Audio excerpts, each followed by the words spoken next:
Political లీడర్లు ఎట్లా చెప్తే అట్లా తలకాయ ఊపాల్సిందే, లేదంటే వాళ్ళకు నెక్స్ట్ పోస్టింగ్ ఏడుంటుందో తెలియదుగా.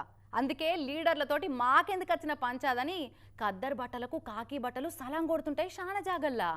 కొందరు పొలిటీషియన్లు ఎంత రువాబుతోటి మాట్లాడినా పోలీసోళ్ళు పొలైట్గానే ఉంటారు.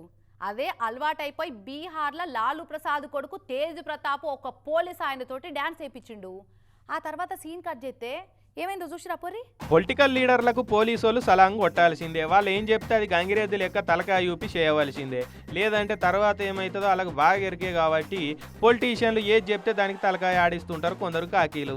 పెద్ద పెద్దోళ్ళే అట్లా చేయంగా చిన్న చిన్న కానిస్టేబుల్ ఎస్ఐలను ఎవరు అడుగుతారు? ఇక అదే అలవాటు అయిపోయి బీహార్ మాజీ సీఎంల కొడుకు తేజ్ ప్రతాప్ యాదవ్ మొన్న ఓలి పండుగ నాడు పండుగ జోస్లా సోఫాలో కూర్చొని ఎదురుగున్న కానిస్టేబుల్ని పిలిచి డ్యాన్స్ చేయమన్నాడు.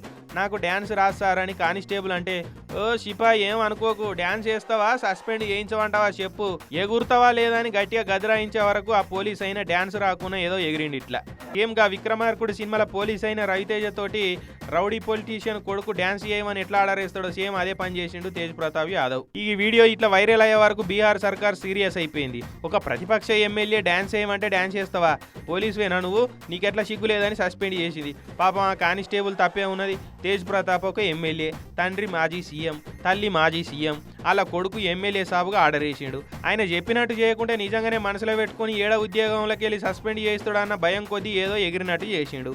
కరవమంటే కప్ప కోపం, ఇడవమంటే పాము కోపం అన్నట్టు డ్యాన్స్ చేయకుంటేనేమో ఆయన కోప్పడతాడు, చేస్తేనేమో పోలీస్ బాసులు కోప్పడతారు.